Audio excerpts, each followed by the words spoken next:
8 है। The highest frequency sound human can here is about 20,000 hertz. जो बुलंद से बुलंद फ्रीक्वेंसी वाली आवाज, मैक्सिमम फ्रीक्वेंसी जो कि इंसान सुन सकता है वो 20 हर्ट्ज है, 20,000 हर्ट्ज है। तो हाईएस्ट फ्रीक्वेंसी कितनी है जो इंसान सुन सकता है? 20,000 हर्ट्ज है। ठीक है। What is the wavelength of sound in air? तो हमने वेवलेंथ निकालनी है कब? जब उसकी फ्रीक्वेंसी हाईएस्ट थी, तो इसको मैंने लैम्डा 1 कह दिया। फिर हमने वेवलेंथ निकालनी है जब उसकी फ्रीक्वेंसी हाईएस्ट थी। Is what is the wavelength of the sound? What is the wavelength of the sound in air at this frequency at a temperature of 20 degree Celsius? एक पार्ट तो ये है।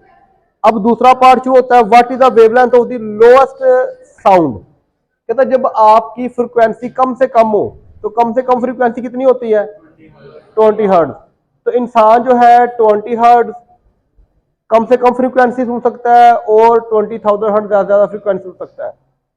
अगर किसी चीज की फ्रीक्वेंसी 20 हर्ट्ज से कम होगी, वो आपको सुनाई नहीं देगी। अब ये जो होते हैं आपके कीड़े मकोड़े या कोई और जानवर होते हैं जिनकी फ्रीक्वेंसी 20 हर्ट्ज से कम होती है, उसकी आप आवाज नहीं सुन सकते,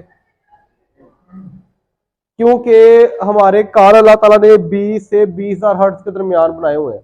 अब जो जिन्नात वगैरह है या कोई और मखलूक है जो बातें करती है, तो क्या होता है, हमें उनकी आवाज भी सुनाई देती, क्योंकि उनकी फ्रीक्वेंसी या तो 20,000 से ज्यादा होती है या 20 से कम होती है।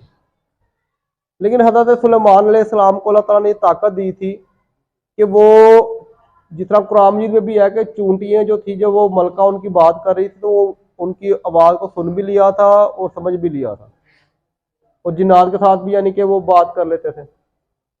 यानी अल्लाह ताला ने उनकी ताकत दी हुई थी कि वो इतनी फ्रीक्वेंसी वाली आवाज को भी सुन सकते हैं। अक्सर आपने देखा जब ये जाते हैं लोग, क्या कहते हैं, किसी ऐसे इलाके में जहाँ पे जिन्नात होते हैं, तो वहां पे वो इन डिटेक्टर लेके जाते हैं, चेक करते हैं कि कितनी फ्रीक्वेंसी है, कि यहाँ से आवाजें पैदा हो रही हैं कि नहीं, क्योंकि वो तो सुन नहीं सकते, लेकिन वो जो डिटेक्टर वो बता देता है कि इतनी फ्रीक्वेंसी की यहाँ से वेव्स गुजर रही हैं और यहाँ पे कोई ना कोई चीज मौजूद है।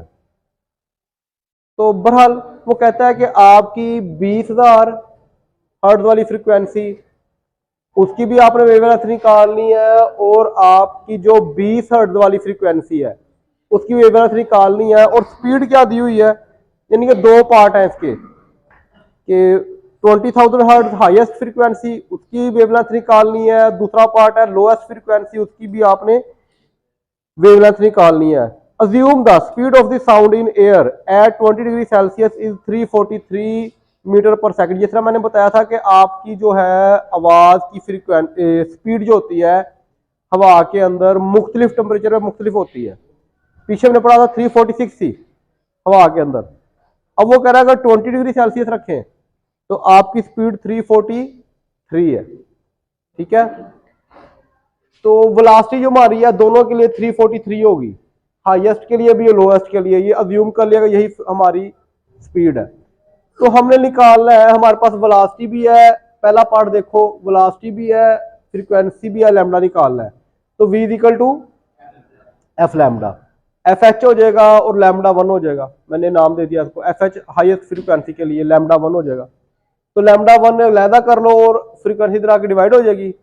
वेलोसिटी कितनी है 343 और फ्रीक्वेंसी हाईएस्ट है 20,000 है। इसको जब डिवाइड करेंगे 0.017 मीटर आपका वेवलेंथ आ जाएगा। वेवलेंथ का यूनिट मीटर होता है। नेक्स्ट जो दूसरा पार्ट है उसके अंदर देखो आपकी जो फ्रीक्वेंसी है, लोएस्ट फ्रीक्वेंसी एफएल कह दिया मैंने इसको, वो 20 हर्ट्ज है। आपने सेकंड वेवलेंथ निकालनी है और वेलोसिटी सेम रहेगी, 343 रहेगी। तो सेम वैसे ही v equal to F lambda. तो लैम्डा इधर आके तो फ्रीक्वेंसी इधर आके डिवाइड हो जाएगी। तो वेलोसिटी कितनी है 343 और फ्रीक्वेंसी 20 है। अब जो आपका आंसर आएगा वो 17.2 मीटर। लास्ट आपका है, ये जरा कॉन्सेप्चुअल है थोड़ा सा और लॉन्ग के लिहाज से बड़ा है। मैं अगर आया तो 11.9 a sound wave has a frequency of 2 kilo hertz. Frequency कितनी दी हुई है? 2 किलो हर्ट्ज। तो किलो की जगह पे क्या आ जाएगा? 1000। तो 2000 हर्ट्ज हो जाएगी frequency. And wavelength 35 centimetre. Wavelength कितनी है? 35 सेंटीमीटर है। तो इसको मीटर में चेंज करने के लिए मुझे 100 पे डिवाइड करना पड़ेगा, 0.35 मीटर आ जाएगा। How long will it take to travel 1.5 kilometre. कहता हाउ लॉन्ग, हाउ लॉन्ग का मतलब कितना टाइम लेगा। हाउ लॉन्ग कितना टाइम लेगा, हाउ लॉन्ग कितना टाइम लेगा, will it take to travel कि वो फासला तय करे।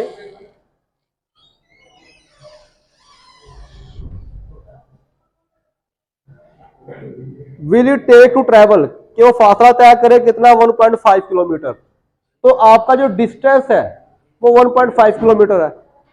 किलो को खत्म करेंगे 1000 आ जाएगा, तो 1500 मीटर आ जाएगा आपका।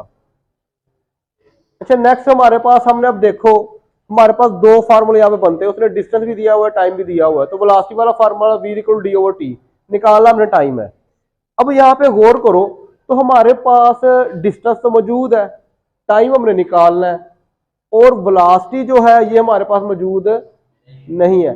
अब मसला ये आ गया कि अगर आप ये फार्मूला लगाना चाहते हो तो आपके पास वेलोसिटी का होना बहुत जरूरी है। तो वेलोसिटी को निकालने के लिए हमारे पास फ्रीक्वेंसी भी है, लैम्डा भी है। तो आप v=f लैम्डा वाला फार्मूला यूज करोगे तो v=f लैम्डा आ जाएगा। तो फ्रीक्वेंसी कितनी है? 2000 और लैम्डा कितना है? 0.35। तो इनको मल्टीप्लाई करेंगे 700 मीटर पर सेकंड, हमारे पास वेलोसिटी आ गई। अब देखो हमारे पास वेलोसिटी आ गई। अब भाई हम ये फार्मूला यूज कर सकते हैं, यहां से हम टाइम निकाल सकते हैं। तो टाइम निकालने के लिए डिवाइडर इधर आके मल्टीप्लाई हो जाएगा वेलोसिटी के साथ, वेलोसिटी इधर आके डिवाइड हो जाएगी। तो डिस्टेंस कितना हमारे पास? डिस्टेंस हमारे पास 1500 है, और हमारे पास जो वेलोसिटी है वो 700 है। तो हमारे पास जो आंसर आ जाएगा वो आ जाएगा 2.1 सेकंड। ये हमारा टाइम आ जाएगा।